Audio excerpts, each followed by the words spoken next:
All right, let's reset and walk through this calmly, because once you actually read the deposition line by line, something feels off.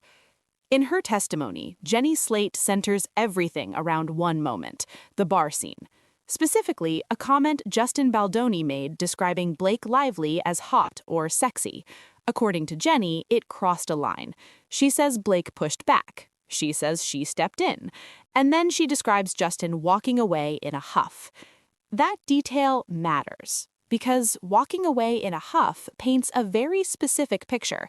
It suggests attitude. It suggests irritation. It suggests someone reacting emotionally after being called out. But here's what complicates that version. There's video of the scene, and in the deposition, Jenny says she didn't know whether video or audio existed, so she's recounting events under the assumption that there isn't recorded proof. In her recollection, Justin makes the hot comment. Blake responds that it's not the vibe she's going for. Jenny explains she referenced conversations about how comments on actors' bodies or wardrobes can feel unnecessary or awkward. She positions herself as speaking generally, not on Blake's behalf. Then she says Justin didn't like that and walked away in a huff, later returning to clarify he meant hot as in the temperature of the room. Now let's look at what's actually visible. Everyone is in wardrobe, onesies, pajama-style outfits. It's clearly a themed bar scene. Justin's onesie is tied around his waist. Jenny is fully in costume. Blake is in a onesie layered with a jacket. The room looks packed, lights everywhere, crew close by, and throughout the clip, there are multiple references to heat. Justin mentions makeup keeping an eye on things. There's talk about sweating. At one point, he says something about it being hot. Crew members respond about watching shine and touching up between takes. It feels like a normal production moment in a crowded set under heavy lighting. And most importantly, he does not leave the table during the exchange. There is no visible storming off, no dramatic exit. He stays engaged in the conversation. The only time he walks away is later, briefly, to hand off his drink before filming resumes. Then he comes right back. That directly challenges the walked away in a huff claim. Then there's the wardrobe detail. Jenny states that Blake was in her own clothes at the time, and even recalls what she believes was a blazer, possibly Ryan's, adding that detail with confidence. But the footage shows Blake in costume for the scene, a onesie, just like everyone else. That's not a tiny discrepancy. That's a visual contradiction. Because context matters here. If everyone is in sleepwear on a hot, tightly lit set and people are openly talking about sweating, then hot meaning temperature is not a stretch. It aligns with what's happening in real time. Jenny is also asked directly whether she believed Justin when he later said he meant the temperature. She says no.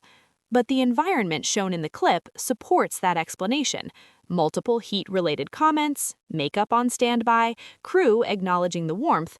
So now you're looking at three specific issues.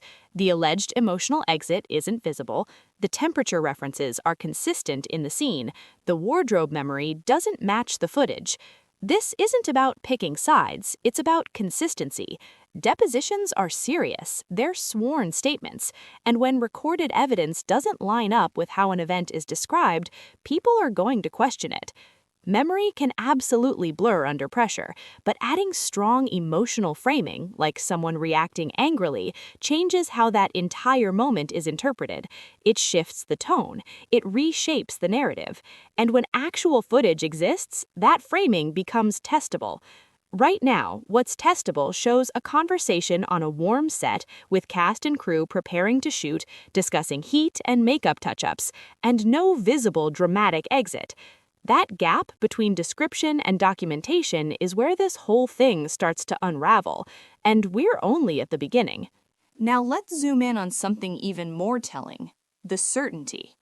Because if you read the deposition carefully, the phrasing shifts depending on the detail. When it comes to the order of the words, was it hot then sexy or sexy then hot, Jenny says she can't remember. When it comes to exact wording, she hedges. Something like, I forget the order, in my memory. That's normal. That's how people talk when they're unsure. But when it comes to Blake's wardrobe, suddenly the confidence level goes up. She doesn't just say, "I don't recall." She says Blake was in her own clothes. She remembers a blazer. She even connects it to Ryan. That shift in confidence is interesting. Because wardrobe is not a subtle detail. On a film set, especially in a themed scene where everyone is dressed in coordinated sleepwear, costume is obvious. It's not background noise. If you're in wardrobe yourself, in a onesie, that context sticks. And the footage shows exactly that, coordinated sleepwear across the cast and extras. It's visually cohesive. No one looks like they just wandered in wearing personal street clothes. So why add a blazer detail that isn't supported by what's visible? And then there's the emotional layering. Jenny describes feeling like the comment needed to be addressed. She frames it as part of a broader conversation about how actors' bodies and appearances are discussed on set. That's a real conversation happening in the industry right now. Boundaries, professionalism, respect. But here's the tension. The clip itself doesn't feel like a charged confrontation. It feels like people mid-setup. There's movement, crew checking in. Justin apologizes at one point, casually, almost reflexively, and the group continues talking. No raised voices, no visible escalation, no awkward silence that lingers. It's fluid. And if someone had truly stormed off upset, the energy would shift. Sets are sensitive environments. When a lead actor reacts strongly, everyone feels it. Crew clocks it instantly. That kind of moment doesn't blend seamlessly into, "All right, ready everyone, let's roll." But that's exactly what happens. The conversation transitions into filming. Justin hands off his drink, they reset, makeup checks, background action. The machine keeps moving. Another detail that stands out is the emphasis on disbelief. When asked whether she believed Justin meant temperature, she said she did not. That's her interpretation, and she's entitled to that interpretation. But interpretation isn't the same as observable behavior. If the room is visibly crowded, if people are commenting on heat, if makeup is asked to monitor sweating, if lighting rigs are blasting overhead, then the temperature explanation fits the context without needing extra narrative weight. And that's where perceptions start colliding with documentation. This is what happens when subjective experience meets recorded footage. Memory fills in emotional blanks. It smooths edges. Sometimes it sharpens them. Over time, moments can take on a tone that wasn't necessarily present in real time.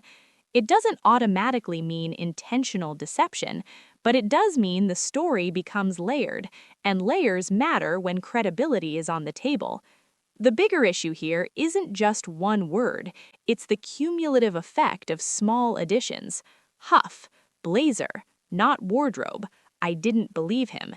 Each detail adds a tone. Each tone shift nudges the audience toward a particular interpretation of that interaction.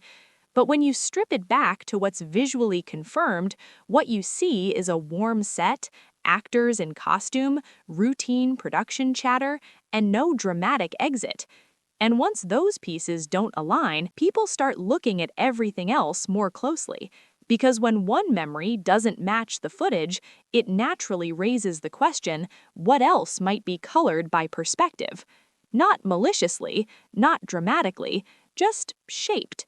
And that's where this starts feeling less like a simple disagreement about wording and more like a credibility puzzle. The tension isn't explosive, it's subtle. And subtle inconsistencies are often the ones that stick the longest. At this point, the conversation isn't really about whether the word was hot or sexy. It's about reliability. Because when a deposition becomes public, people aren't just listening to what's said, they're comparing it to what can be verified. And here, verification changes the temperature of the entire discussion. Let's step back. Jenny describes a moment that felt uncomfortable to her. She frames it as part of a larger cultural shift, actors setting boundaries, pushing back on commentary about their bodies or presentation. That's a real and valid conversation in Hollywood. Sets have evolved. Standards have evolved. What might have been brushed off years ago now gets examined more closely. But evolution also requires clarity. When someone testifies under oath, the expectation isn't emotional truth, it's factual precision. If you don't remember, you say you don't remember. If you're unsure, you say you're unsure. The moment additional details get layered in, especially details that influence how someone is perceived, scrutiny naturally increases. The huff adds emotion. The wardrobe claim adds context. The disbelief adds motive. Together, they shape a narrative of confrontation and defensiveness.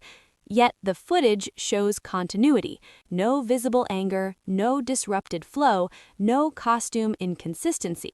Just a working set adjusting to conditions and moving forward.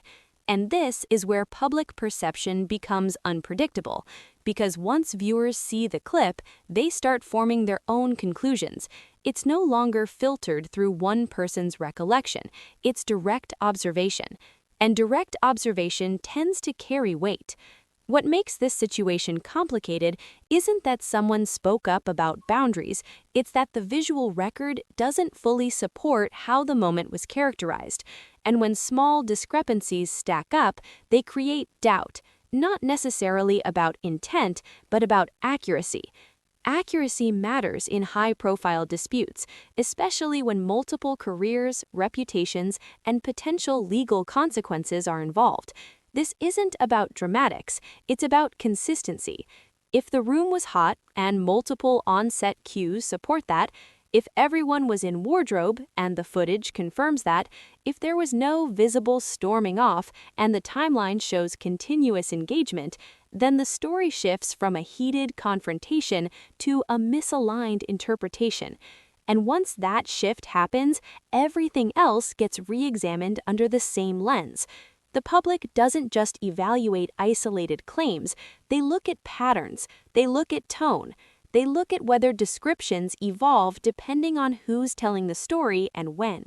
And right now, the bar scene has become less about what was said and more about how it was remembered. That distinction is subtle, but it's powerful, because in disputes like this, credibility is currency. And once questions around credibility enter the conversation, they don't leave quietly. They linger.